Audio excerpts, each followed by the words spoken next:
Here we go. Live. Welcome to the weekly webinar that we have going. I'm here, Josh Wander, speaking from the city of our grandparents, our mamas and our papas here in Hebron. This week's parsha, I'm sure, as the rabbi will mention, is Parshat Chai Sarah, and it has to do with Avraham Avinu purchasing this plot so many thousands of years ago for a burial place for his wife Sarah.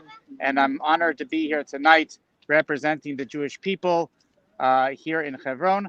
And with that, I'm going to let Rabbi Winston and Yehud. Hi, I'm Yehuda Shamroth, speaking to you from Ramat Beit Shemesh. I was here just as a backup to introduce Rabbi Winston from Telstone in case Josh froze like he's doing now. So without further ado, I'll just say one thing, that we are sponsored by bringthemhome.org, which is a beautiful website if you want to learn about Aliyah, and also Israel 365. Rabbi Pinchas Winston has his own fantastic website that you should really visit right away after the broadcast. And it's called 36.org. 36.org. You can see at the screen. So please, without further ado, everybody knows Rabbi Pinchas Winston from Telstone and Beishat Torah and other wonderful things. Please see the website and listen to his wonderful shiur right now. And you should buy lots of books. Everyone should buy 100 books each, preferably. Okay, this is a very important parsha. They're all important. Everyone is important in its own right. Last week was the Akedah, which we spoke about, and each one has its own lesson to teach. But in some respects, this parsha is kind of undersold, meaning it's obviously important, as Josh pointed out. He's standing in the place that we purchased in this week's parsha, going back 3,000. I don't even know exactly how many years, but absolutely remarkable thing to be able to stand there after all this history, because we have been expelled from this land several times. They've tried to grab it from us. It's been, a tug of war for the longest time. And here, to be able to stand there, and at the time that we're reading the parsha where the whole episode with Ephron took place, and Avram purchasing the cave and the field and all that, and that we have our avos are buried there. It's a very, very, very, very significant, extremely emotionally meaningful thing. I can't really emphasize that enough, as much as I'm trying, but there are 3,800. Thank you. There you go, right there, 3,800. So the one of the most important lessons, like a lot of these lessons from the Torah itself, comes from something that people don't really focus on, and that's often the case. Is the most obvious lessons that we learn from the Torah and the stories and all that, but sometimes the most important lessons can be learned out from things that just brush right over. We spoke about how Noach matzeh chei b'nei Hashem, that Noach found grace, translated, in the eyes of God, a very short verse at the end of Parshas Bereshis, and we read it and move on. And that's the reason why God didn't drown Noach together with everybody else, because he found this thing called ched. And we've spoken about how that is everything. It's like someone says to you, by the way, if you want to survive the financials, if the stock market ever crashes, you want to survive it, you should take a look at the following book and you move on. Wait a second. And, especially if you're going through a financial crisis at that point in time, it's like, this is crucial information how to survive divine judgment at a time that's very, very strong and very strict. And Noach is able to do that. And each parsha has that hidden message that you have to dig up and go into and think about, because God gave us a brain. He gave us a brain, and he expects us to use it, to think, and not to take things for granted. It's so easy to do that. And if we do that, we miss the most important messages about life that are designed to help us enhance our own personal lives and to get more out of our potential. So, having said that, just catch up where we're holding at the beginning of this week's parsha. Sarah Imena has died, and she's died because of the Akedah. The Medrash tells us. We don't know that from the Chumash itself. We just know that the Akedah took place at the end of last week's parsha, and then Sarah dies in this week's parsha. We don't even really hear about her death at all. We just know that Avram has come to bury her. That's how we know, and he comes to mourn her. And but the Medrash, which is a story behind the story, fills in the gap and tells us that it was because of the Akedah that she died, meaning that she was able to see, even though she was very far away, and everything about the forefathers, speak about this next week, God willing, was very miraculous.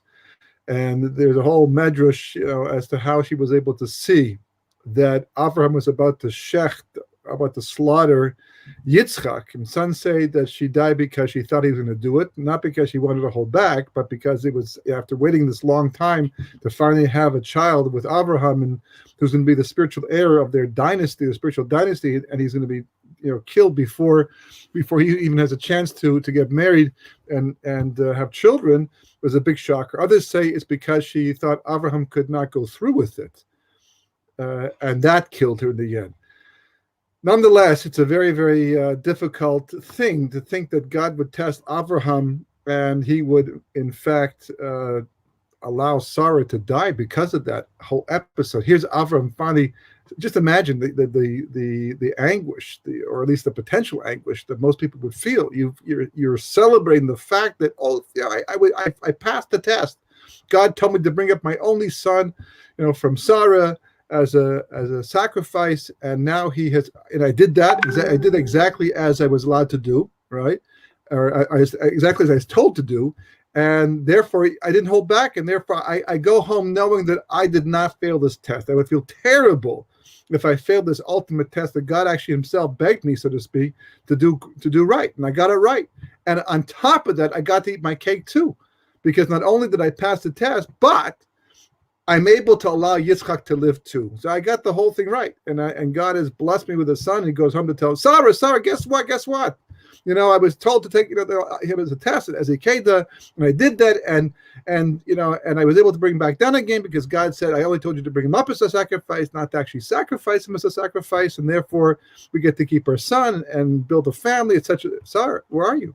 Where are you? I don't, looking around, and she's died. I mean, just, from way up to way down. And the counted as one of the tests of Abraham, that he had to deal with this reality and not question it.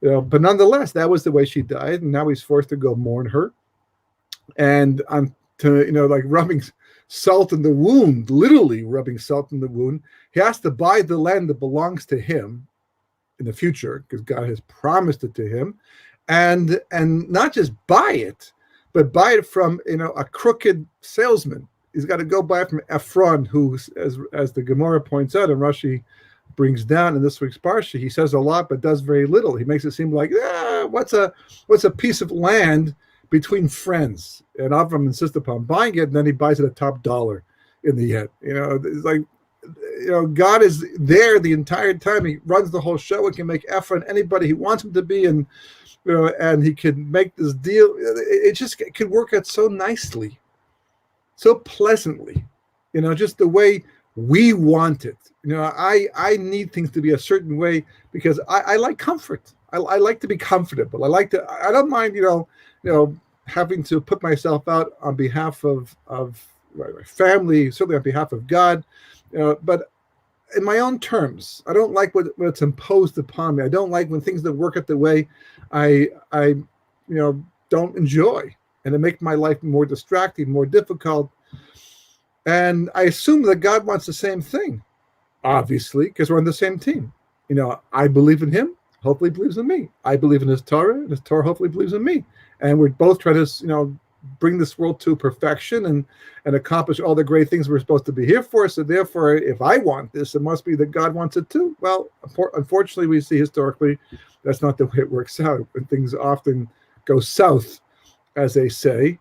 And there's a very important message in that. And the Pri Tzaddik, who's a Reb Tzadok Cohen who lived at the turn of the last century, I believe, wrote a very important work called the Pri Tzaddik. It's on the Chumash itself, but he also speaks about the holidays. And in the holiday of Chanukah, he addresses this very issue how the Ner Chanukah, the Chanukah candles, which we'll delve into a little bit as we get closer to Chanukah,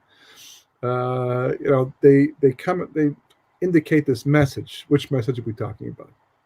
So after Avraham does that, after he's able to finally buy Mar Machpelah, the cave, and bury his beloved Sarah and Mena there, the first one, it's not the first one of the Avos, because apparently there's a door to Gan Eden, to the Garden of Eden, through that particular cave or burial place. And in Kabbalah, it's even more special than that. It's like almost a portal to a different reality. And that's the reason why Abraham wanted to purchase it, because he realized this is not just any burial place, and not just because it's near Israel, but even more special than that. And it's hugely important to be buried there, to be able to pass on to the next realm very peacefully. Obviously, anywhere in Israel is a tremendous merit to be buried here, and even more so to live here and then be buried here.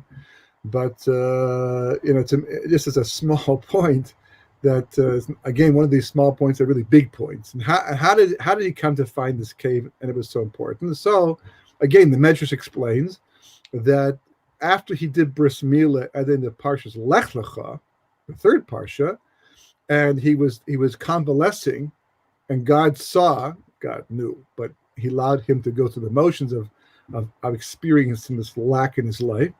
He saw that Avraham would prefer to have the guests in pain than to convalesce without the guests. So therefore God sent the three angels to be his guests, because he wanted it. Had he not wanted it, then he wouldn't have had the three angels come as guests.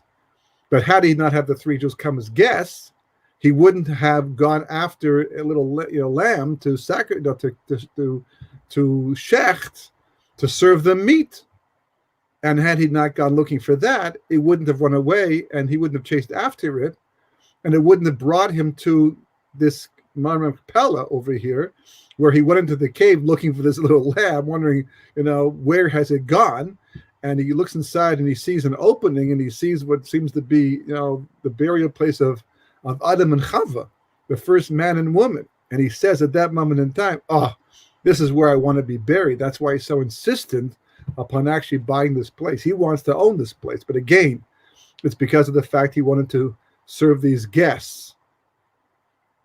And maybe God would have showed him another time, another way, but that's the way it happened. So you never know. You never know when you do something and you put yourself out, what it might lead to, what it might bring, to you as a result, as a merit, as a reward for having wanted this special thing. So here this cave is tied to this chesed that Abraham had to do, because, as the rabbis point out, hospitality, we call haknasas orchim, bringing in guests and taking care of them, which unfortunately, because of the coronavirus, has become very difficult, if not impossible to do.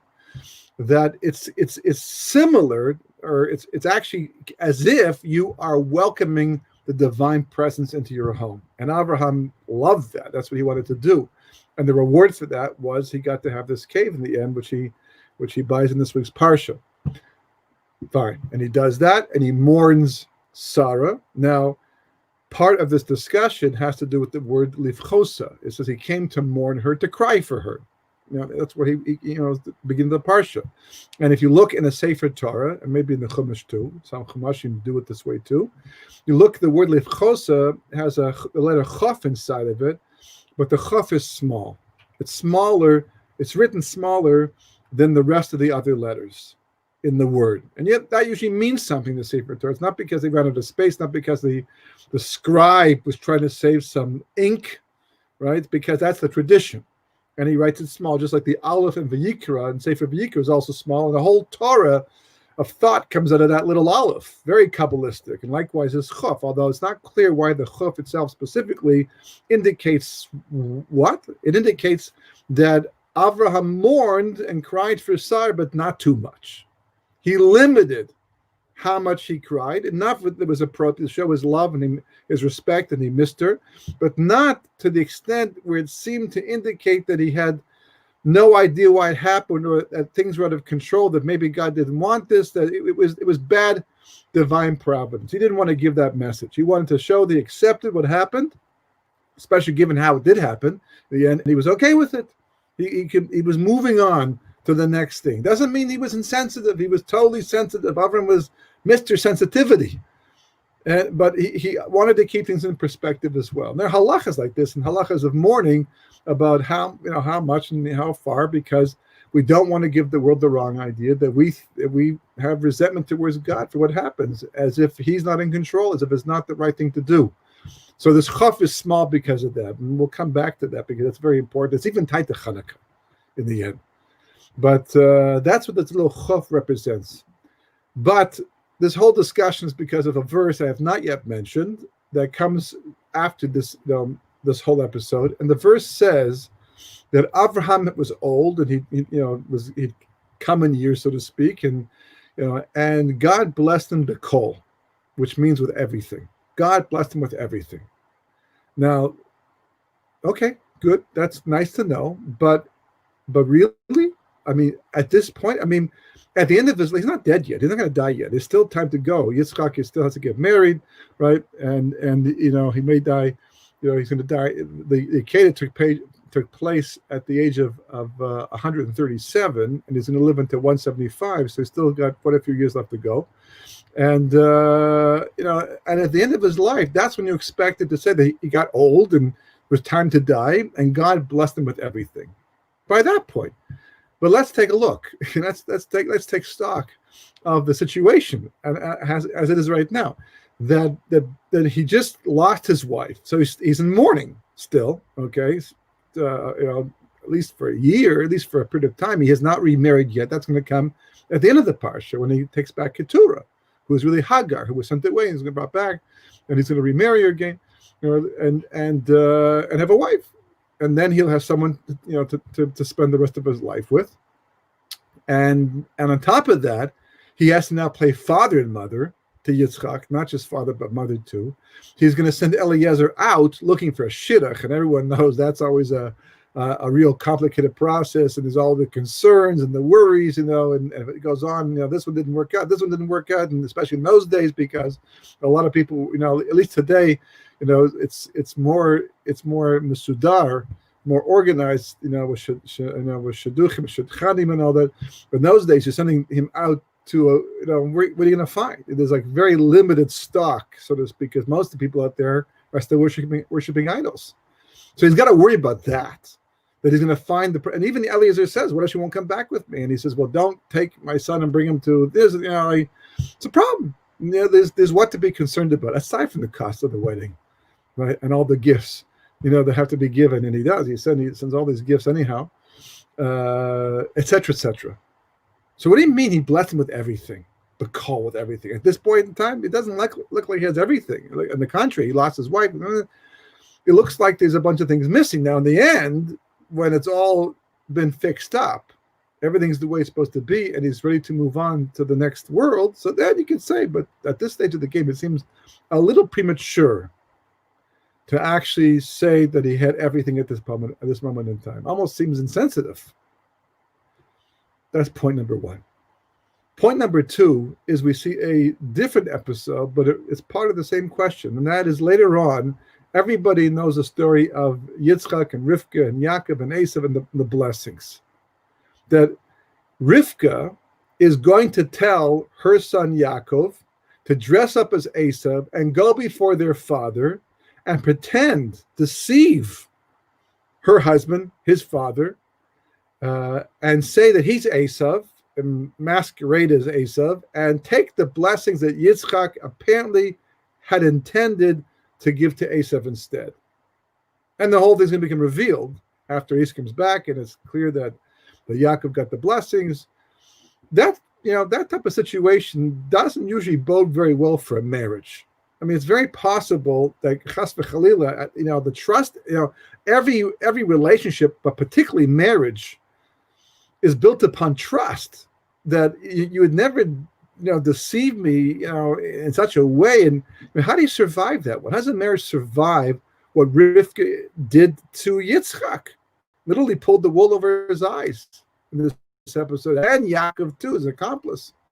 So how do you survive that? Why would you talk about that with me? Why do you think to go behind my back and then make a fool of me and the whole thing like that? And I don't know if I can trust you again. You say it's a one-time thing, but maybe you'll do it again in the future because you feel I won't cooperate and go along with your idea, what you think should happen. A lot of marriages might not survive that, but not theirs. It's like literally Yitzchak is completely okay with it The only thing he's concerned about is maybe he made a mistake by giving the bracha to Yaakov, but once he finds out that he took the right of the firstborn too, and then it worked out the way it's supposed to work out, then so now the only one left that is Esav. He hasn't accepted that. But Yitzchak and Rivka, they're perfectly okay. How did their marriage survive what took place there? And how could they do it in the first place? So this whole series of parshas is about nisyonos, about tests. Right? Avram's 10 tests. That's from Lech Lecha. There's actually 2 tests before Lech Lecha. We don't know about them because they're in the Medrash.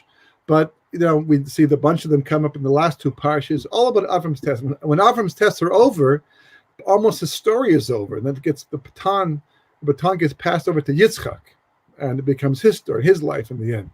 But it's all about tests.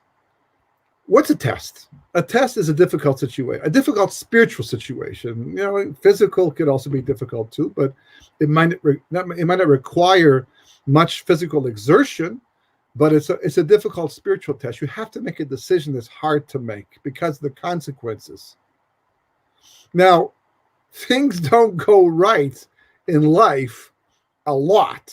I mean, history for sure. The Jewish people have suffered pogrom after pogrom after pogrom, and of course, the biggest of all of them, and the most destructive of all of them, was the Holocaust. And hopefully, we'll never see anything like that ever again. But that was part of our history.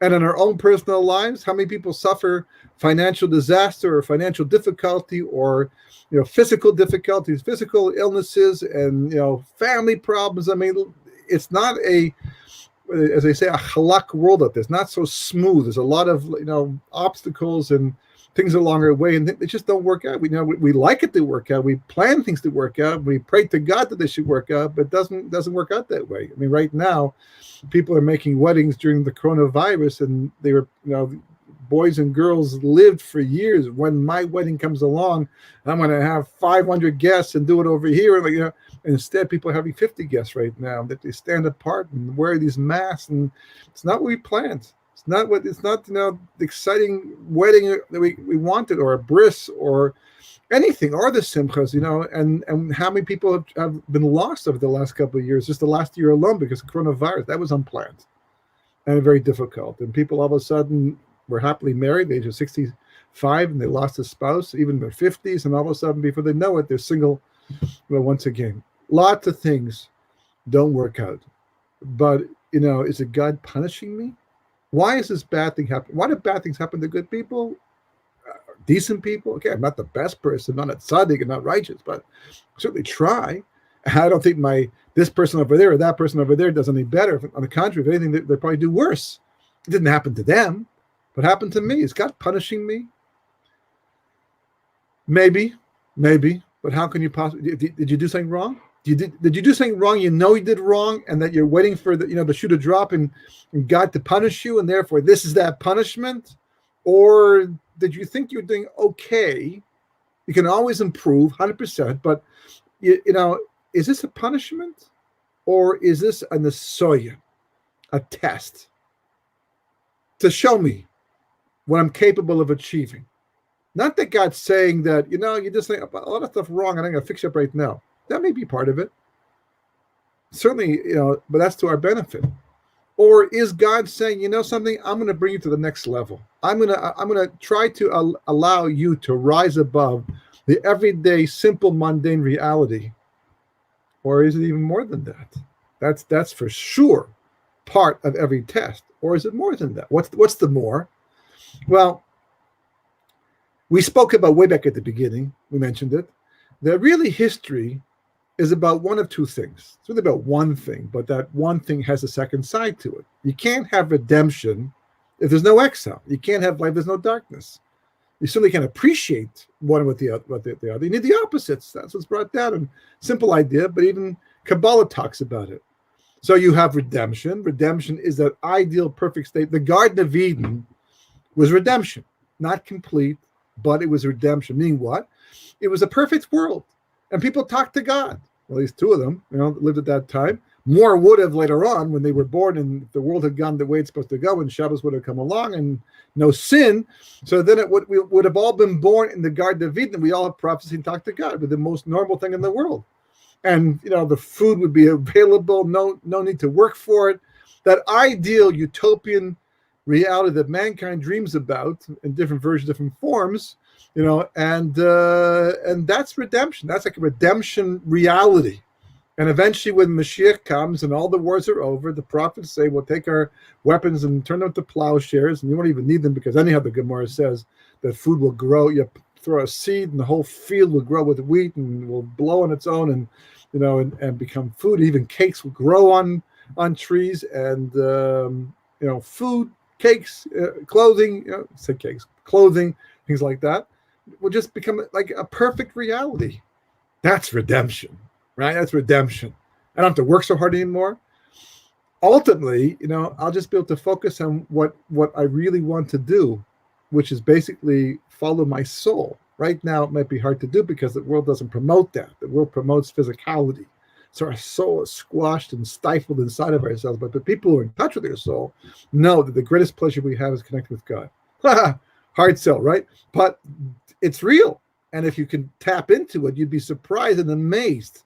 Even the most materialistic person, if they would be exposed to God, if God would talk to such a person, it's hard to talk to them because they're not on the same wavelength. But if they were in the same wavelength, if that person for one moment would have a taste of prophecy and what it means to be connected to the Almighty, the ultimate reality of realities, that person would drop everything they're doing physically and pursue spirituality. That's redemption. That's the ultimate state of mankind. They're all dreaming about, can't wait to get there. And if we lose track and we don't get that, that's called exile. It's like the one long continuum, exile at one end and redemption at the other. And we're always fluctuating back and forth between the two ends, nationally and even personally, because different people can be at different stages of personal redemption. There's a thing called personal redemption that we're all working on. And if enough personal redemptions take place, and national redemption will follow as well. Most people are waiting for national redemption, for personal redemption.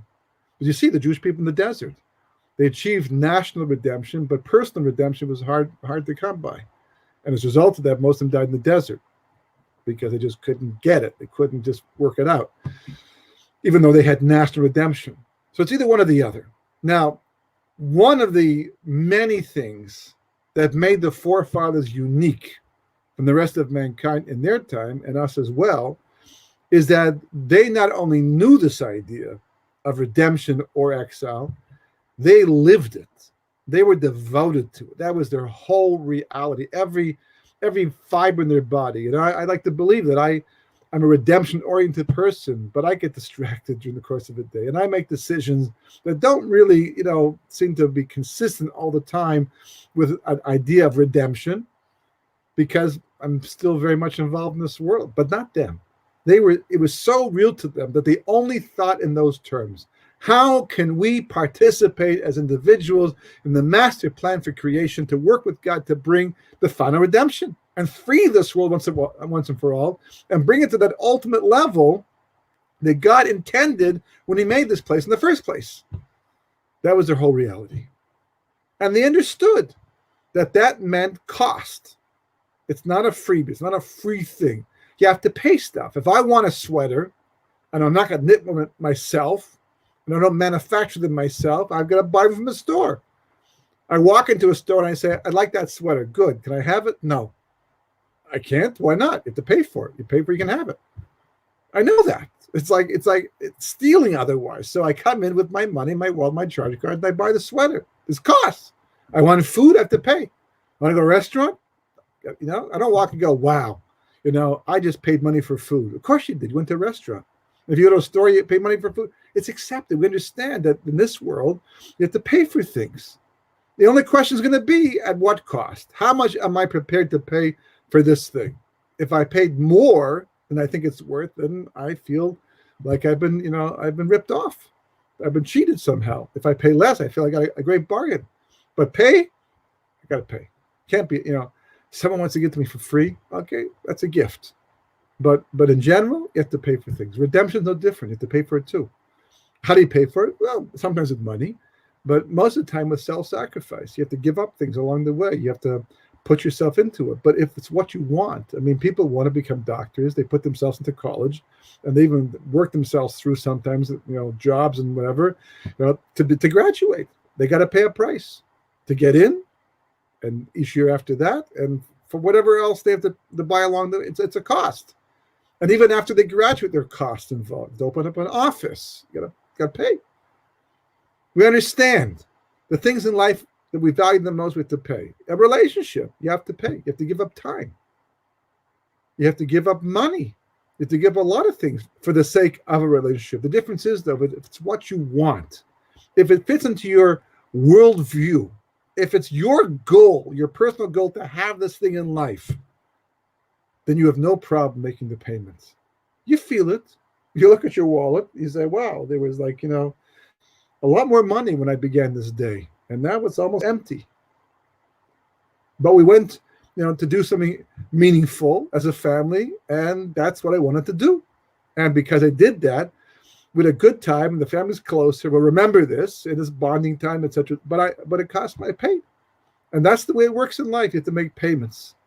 And Avraham understood that everything that God was doing along the way, every aspect of it, the parts that he understood and the parts he didn't understand, the parts that made sense and the parts that didn't make sense, and the people that were nice and the people that were not nice along the way. I contend with Lot, his nephew. He saves his life, takes him along. They go to Egypt, they get rich, comes back, and Lot says, okay, we can't live together. I'm going to Sodom. Okay, bad enough.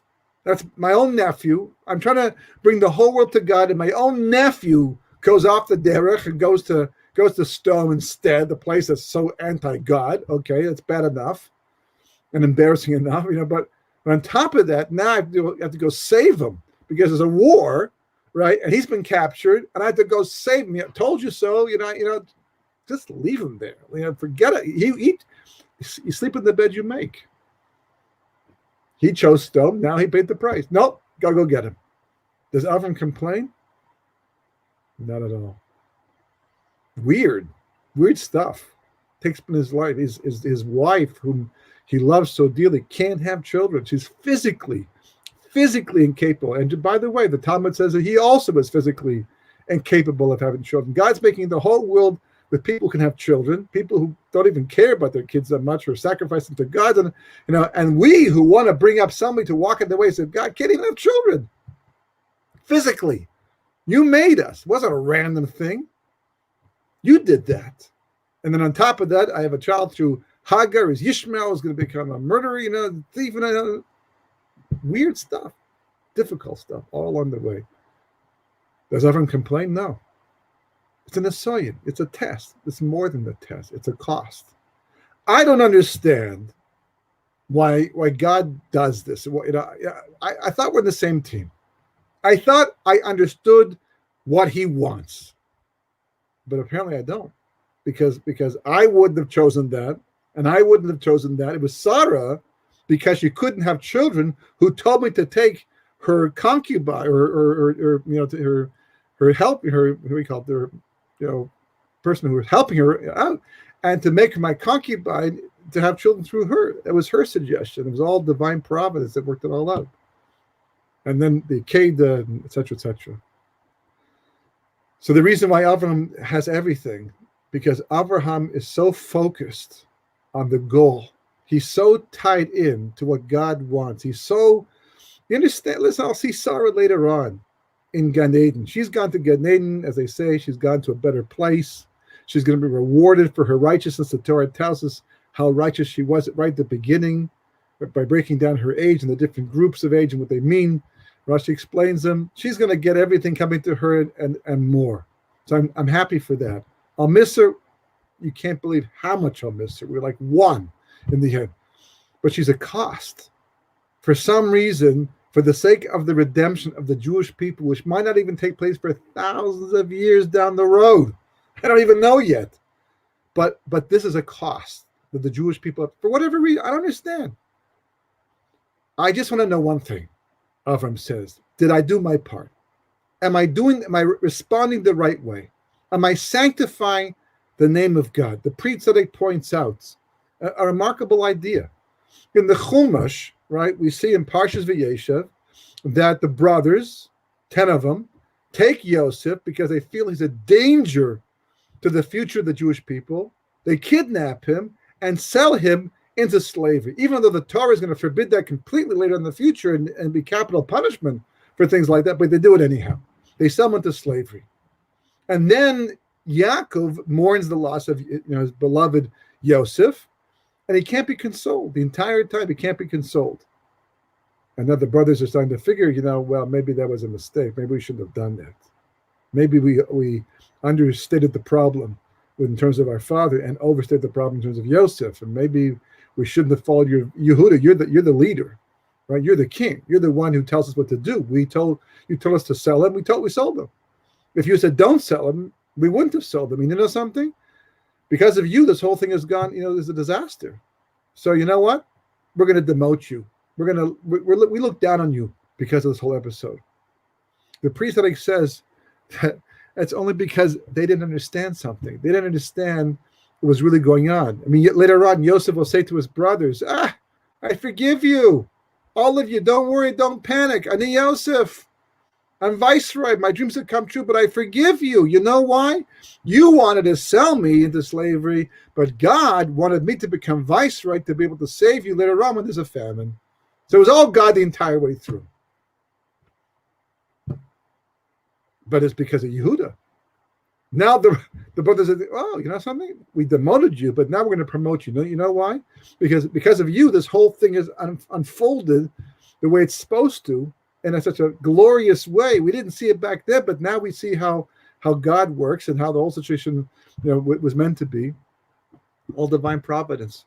All from the will of God. In fact, the Pri Tzaddik, Tzaddik Cohen, says even one more amazing thing.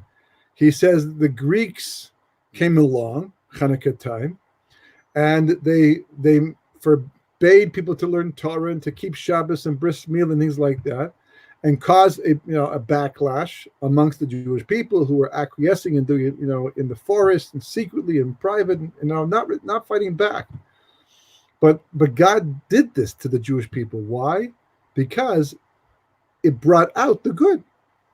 The negativity, the pressure that was put on the Jewish people because of the Greeks woke up many of them, and they fought back and they sanctified the name of God, when until that time there was more of a profanation of God. It also caused a division in the Jewish people because God likes to reveal who believes what and where they stand. So some people went this way and followed after the Greeks and chose out of the Jewish people, and that's exactly what happened to them. And the other people woke up and said, no, we need to fight back. We need to sanctify the name of God. And that's what they did. So Avraham was a master of this. He felt everything that any other human being is going to feel. And he felt it in an appropriate way. But he never lost sight of the fact that God was behind all of it, everything, and that it was all ultimately for the sake of the redemption of the Jewish people, who's going to eventually exist, but of the whole world too. So if I have to pay with this or pay with that, I got to deal with an Ephron who's literally the lowest of the lows, in the world, and to buy land that belongs to me, or will in the future, to own this place and to be able to bury my beloved Sarah, and not to deal with like Yitzchak having to find a wife and Eliezer going out. And these are all costs that I have to decide to make for the sake of redemption. And if I can do that, if I'm doing that, if I'm focused, if I'm clear about all of that, I have nothing to complain about. That was Abraham's point of view. And that's what the Torah is telling you when it says that God blessed Abraham b'kol, with everything. Because since he was able to use his life and the opportunity, he was able to focus and see what had to be done and see, to look at the proper light rather than just mourn and be sad. He felt complete. He was on track. And that's also to do with the little chof in the word lifchosa. In the Talmud, it's talking about Hanukkah. It's talking about the origin of the holiday of Hanukkah. We know the story. It's right there too. And then it mentions, that you cannot place a menorah higher than 20 amas high. 20 amas, in Hebrew would be a chof. A chof symbolizes the number 20. And the Gemara goes on to explain why you can't. Ein eina sholtabe, because the eye can't see that high up. Now the truth is, there's ways around it. The halacha really should be instead that you can place a menorah as high as you want, as long as it's big enough that people can recognize it as a menorah and why you're lighting it. So why 20 amas high? Okay. That's what the Gemara says, and we leave it. The next section that follows right after, immediately on the heels of that halacha, is that the pit was empty and there was no water inside of it. So the Gemara asked the question, if the pit was empty, I know there's no water inside of it. Why did it tell me that? So the Gemara, the Talmud comes back and says, to tell you that there was no water inside of it, but there were snakes and scorpions. So Yosef is put in this pit by his brothers in Shechem, inside, where there's no water. They don't hear any splashing. No, they're not going to drown them, right? And there's snakes and scorpions down there. Now, why must I know that? Why is it important? Clear. To tell us that Yosef survived in this pit because of a miracle. He should have been bitten to death right away, and he wasn't. So why didn't the brothers notice that? If the brothers had noticed that, then they would have realized that miracles were happening for Yosef, and they would have reevaluated the decision, because does God do miracles for evil people? No. So if miracles happen for Yosef, it must be that God likes him. So let's rethink our decision about what to do with him. But they don't see that. They don't know that. Maybe because it's 20 amas deep. Now, it's different in the ground than certainly above ground, because there's light above ground. In the pit itself, it's quite dark, and the pit might be very wide, and but they just didn't see it. And we'll talk about this more by Chanukah time. I'm going to cheat a little bit and just make the point and not explain it so much. But the chaf, it turns out, represents a certain, not just a physical blindness, but a spiritual blindness. An inability to be able to recognize the hand of God in the events of history, personally, nationally, internationally. The election that just took place in the United States of America, for example. Everyone's distracted by the news. Well, this said that, and they said this, and cheating, and 100%, all that stuff might be true and real. But the bottom line is, God runs the show. Nothing takes place without the permission of God, no matter what it is, no matter how bad it looks, no matter how much the outcome is so contrary to what we would think that God would want, what we would want, certainly, God runs the show. It's real. He all the time. And furthermore, even though it seems to work backwards to what we would think is good for Jewish history, somehow it's working perfectly for the sake of Geula, redemption, Jewish history. That's the Bakol, right? That's the Chuf. That's the whole idea. That's the Chuf in Levchosa, to tell us that Abraham never lost sight of the fact, even though he was jolted out of his reality to Simcha, in the heights, the lowest, to mourn, and and how it happened and why it happened, etc., etc. The whole thing. He never lost sight of the fact it's all from God. It's the hand of God, and if it's the hand of God, by definition, it's going to be right. I'm not good with it. That's me, not God, not the reality, and that's why he had Bakol, because ultimately speaking, without that mentality, that emotional understanding, a person's going to always be disappointed and feel as if they're lacking, as if they're missing something, as if they got cheated and ripped off and offended and etc. And believe me, it's hard. I know it's so hard. Even if you know these ideas, inside the voice is saying, "Yep, it's from God, it's from God, it's from God." But the heart's going, "Yeah, but this person did it, You want Bakol? You want everything? You want to feel that sense of satiation? You have to have that Avraham perspective. Very, very short verse. We go through it very quickly. We finished it before you know it, and yet it teaches the most fundamental lesson about life and history. If we think about it and we integrate it, and we actually go, use as a key to the upcoming parshas and Chanukah and all that, we'll be able to glean a lot of wisdom in the meantime that will certainly enhance our lives tremendously. Have a great rest of your week. Not much left. Tomorrow's already Friday. Therefore, Shabbat Shalom.